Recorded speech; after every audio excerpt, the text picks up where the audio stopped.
Selamat pagi Bapak, perkenalkan saya Dr. Andara sedang bertugas di klinik saat ini. Setelah dilakukan history taking untuk mengetahui keluhan yang Bapak derita, sekarang kita melakukan pemeriksaan fisik ya Pak. Apakah Bapak bersedia? Ya, bersedia. Baik, silahkan Pak menuju bed. Baik, pertama-tama kita akan melakukan cuci tangan terlebih dahulu.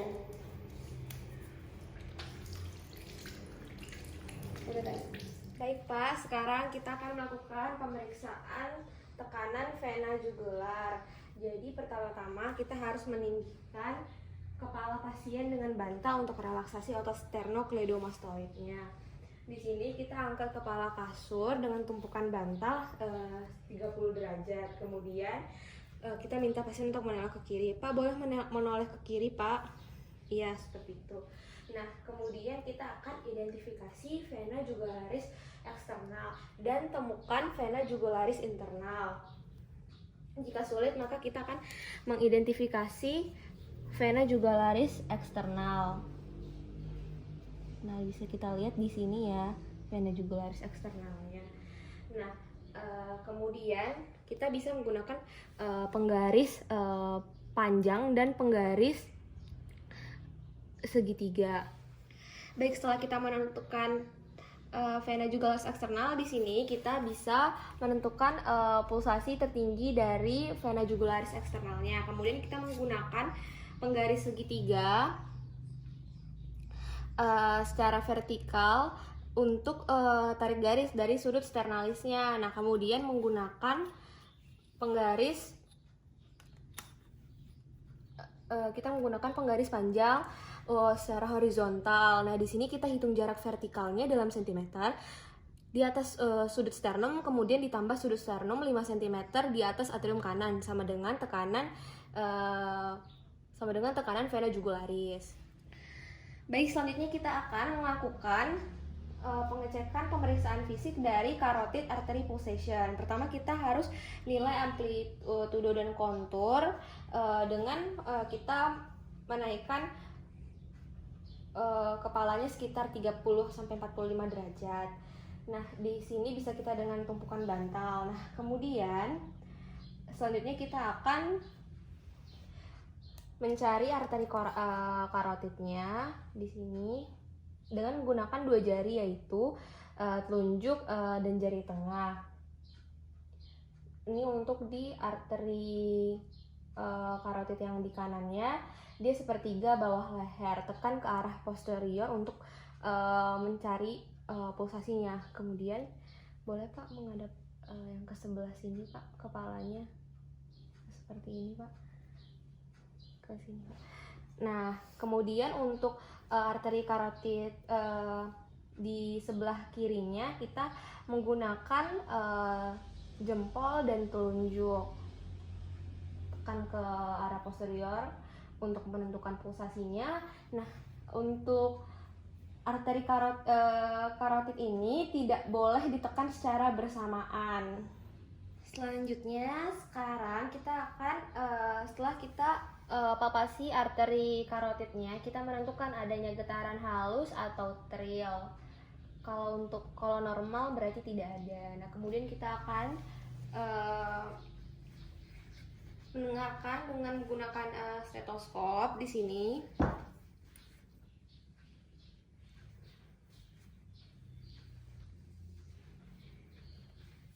Di sini kita menggunakan stetoskop. Kita memakai bagian diafragma dari stetoskop untuk mendengarkan adanya bruit atau tidak.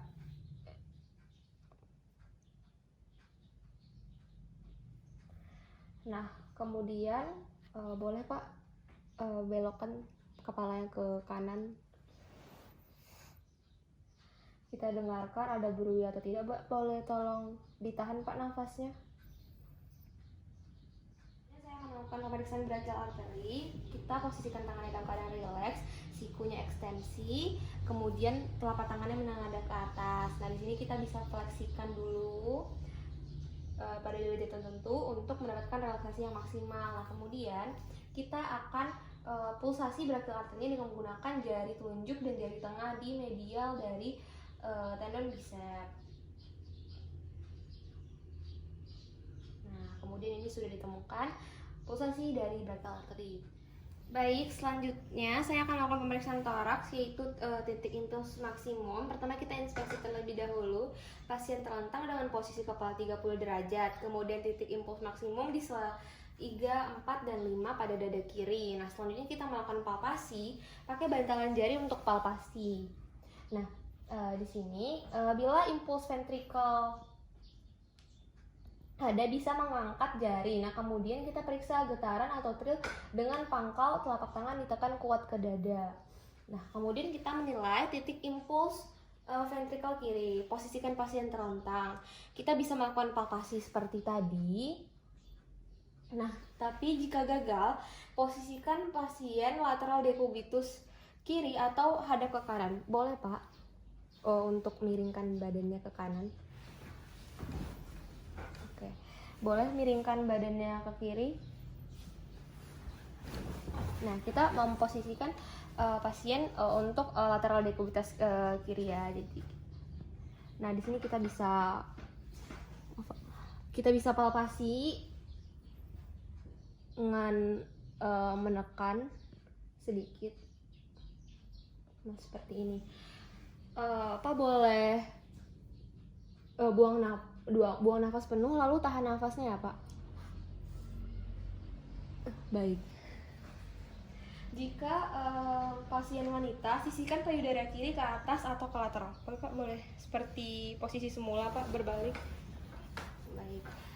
Selanjutnya untuk titik impuls ventrikel kanan. Jadi posisi pasien terlentang dengan 30 derajat. Nah, kemudian lokasikan ujung jari pada sela iga 4 dan 5. Nah, di sini ya. Minta pasien buang nafas penuh dan tahan nafas. Pak, boleh Pak dibuang nafasnya kemudian tahan nafas.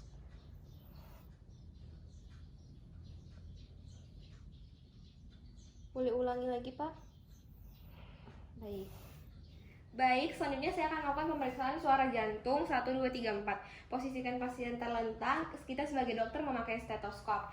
Kita mendengarkan katup aortanya di sini. Katup aorta itu di iga 2 kanan dan setelah iga 2 di linea parasternalis. Nah, kemudian ada katup pulmoner. Katup pulmoner di sini. Katup pulmoner itu di sela iga 2 linea parasternalis kiri. Nah, kemudian ada katup trikuspid. Katup trikuspid di sini. Katup trikuspid di sternum, batas korpus sternum dan processus xiphoid. Kemudian yang terakhir ada katup mitral. Katup mitral di sini. Katup mitral itu di sela iga 5 di linea midclavicularis kiri. Nah, jadi yang pertama-tama itu ada suara 1. Suara 1 ini frekuensi mediumnya tinggi. Kita auskultasi menggunakan diafragma stetoskop.